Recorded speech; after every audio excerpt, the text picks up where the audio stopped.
Alright, ladies and gentlemen, I'm here on the show, and I'm here to talk about some wrestling news. I uploaded NFL news, just uploaded NBA news, so check that out. I will do MLB news, there's not really much to talk about, really, so I'm talking about some wrestling news instead. So, DIY versus Imperium is officially going to be in a 2 out of 3 falls match. Say for this upcoming WWE Raw live from Albany, New York. This is going to be a great match. Imperium and DIY. Chef Hunter Hurst Helmsley keeps on cooking.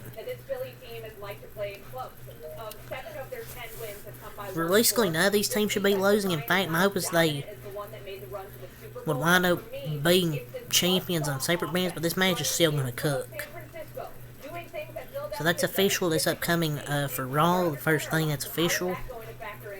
So Randy Orton's first interview, since returning from WWE from the back injury, nearly 2 years, his first interview will be with Logan Paul, actually, on Impulsive. So, they've had Seth Rollins on there before, so now they're going to have Randy Orton.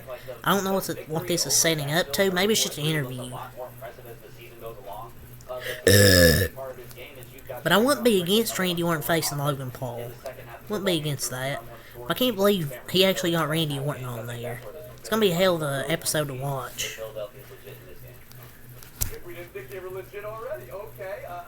So maybe they could start a feud between these two on TV, which I wouldn't be against. I felt that'd be a really good match. I believe that this line is not unreasonable because a lot of smart things have been said about the Eagles. So, per BWE, Bianca Belair versus Kairi Sane is planned for tonight's episode of SmackDown. It would be their first singles match since early 2019, so it looks like we're going to have Bianca Belair and Kairi Sane planned for SmackDown tonight.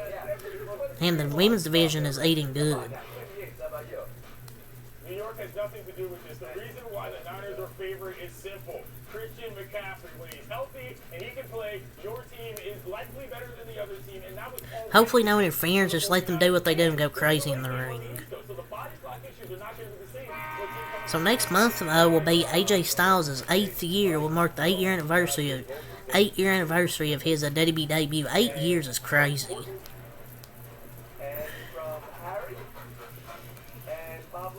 What's the story, Morning Glory? I was leaning Niners, now I'll lean the other way because, good Lord, we just jinxed. So on the Cheap Heat podcast, Shawn Michaels, he called Don Mysterio WWE's MVP for 2023. He stepped up big time this year. I think him leaving Ray's shadow, especially the way he did it, was amazing. But it shows that he can definitely work as a heel. Probably a good heel. He's a really good heel. And he's worked hard this year. His future's good thanks to joining the Judgment Day. And the step he has taken in the last year has been great to watch. I'd probably pick Gunther, maybe. But I'm not mad at this, honestly. So, some pretty shocking news today that came out. Mackenzie Mitchell, I believe an interviewer, for NXT, for some reason was released by WWE. Kind of a shocking release. I don't know why she got released. Honestly, there has to be more to the story.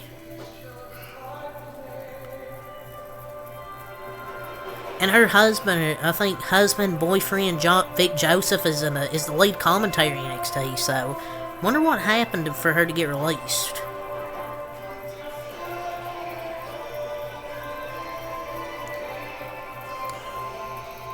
But she was really amazing in her role, so I'm kind of questioning why WWE released her, but who knows? Who knows why?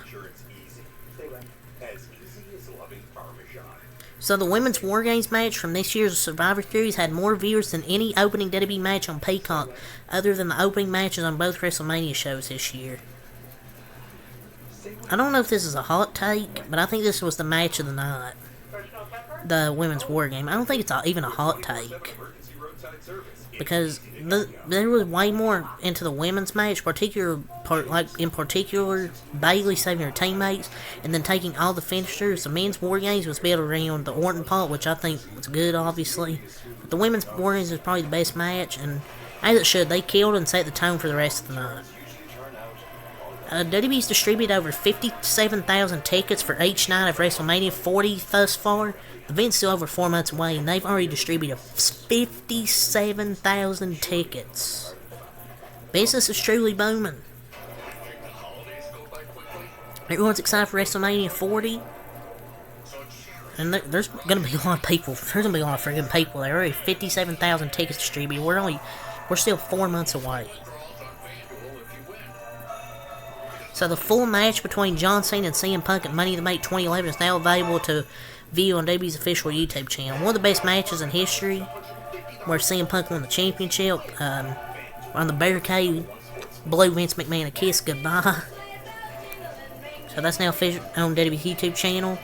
Guess that's news, I guess. So with regards to WWE Raw's no TV deal, per the Wrestling Observer newsletter, for most of the negotiation period, the idea was FX as the leader, with Netflix, USA, Warner Bros. Discovery, and Amazon Prime all being talked about. The hope was for $400 million, but analysts believe it'll be closer to $387 million per year. The WBD version told to many this past week is that Nick Khan last went to WBD in October with a pitch and was turned down. Dang, close to $400 million a year, man. That's crazy. FX or USA seems the best. Just anyone, I really don't mind what it is. But FX, I think, will seem like the best bet as regards to a WWE TV deal. So, WWE ran an angle backstage with Seth Rollins trying to get at CM Punk, per the Wrestling Observer newsletter. I don't know if they'll release any footage, probably not. But I need to see that immediately. Seth Rollins trying to get at CM Punk, WWE running that angle. I wonder if they'll release any footage. Probably not.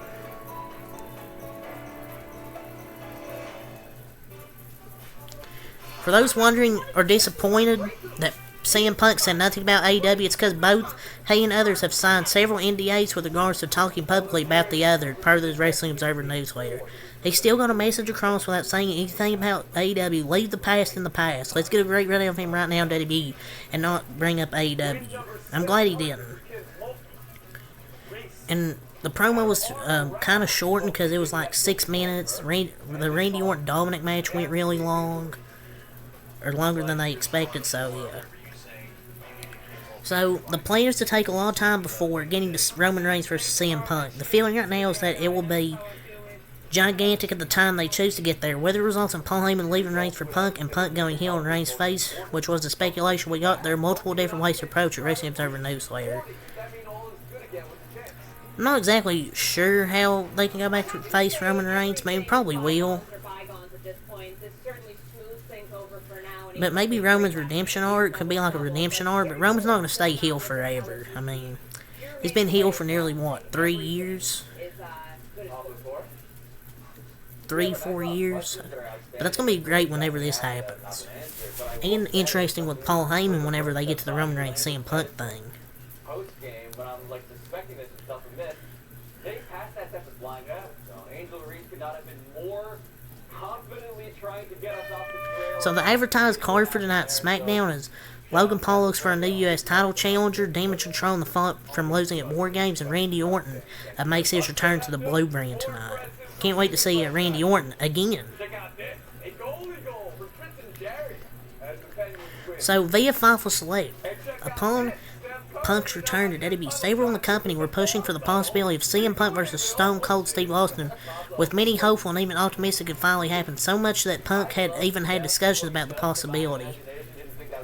If there's a chance to do it, and both of them are capable to make a good match, at least something like KO and Austin did. But people said Austin was too old to work at WrestleMania 30. I'm 38. I'm sure he and Punk could work together. I don't know. I mean, Kevin Owens' match was perfect for him in Texas and a great send-off. So I don't know if this will happen. So WWE have officially announced Roman Reigns' next appearances for SmackDown December 15th in Green Bay, Wisconsin, January 5th in Vancouver, BC. And then January 19th in Atlanta, Georgia. He's really gonna be only show up 3 times before the Royal Rumble. So the next time people want to complain about how bad the Pistons were, just remember, the Pistons are doing it, and they're not going to be anywhere near it. So he just pretty much shows up whenever he wants. I'm not even sure they're trying to lose in the way that my team was. So Adam Copeland versus Christian Cage for the TNT Championship is officially set for AW Dynamite at the Bell Center in Montreal, Quebec, Canada next week. Their first title match since 2010. It's a big fight feel. So Kevin Owens was asked about CM Punk and Randy Orton's return to WWE on CM Punk. I just want to have fun at work. So if he's got that mindset, great. He said one sentence for Punk and a whole paragraph for Randy. But at least Kevin Owens is, a pro about it. He's not like he's had much time to work with Punk. He hasn't worked with Punk in like a while, so he basically said how he loves Randy and stuff, so yeah. I got stuff in the world.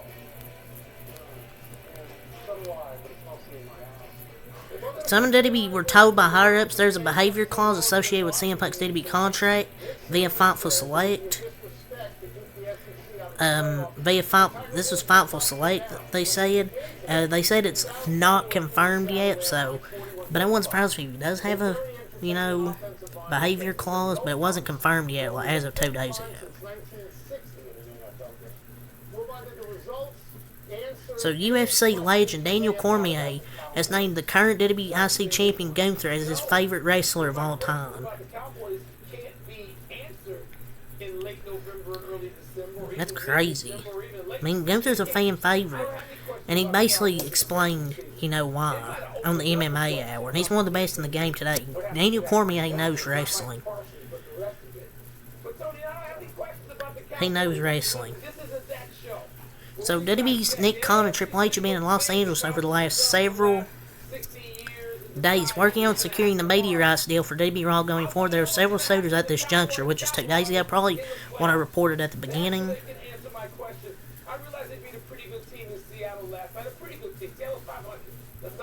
So that's all to say for the wrestling news here, ladies and gentlemen. Until next time, peace.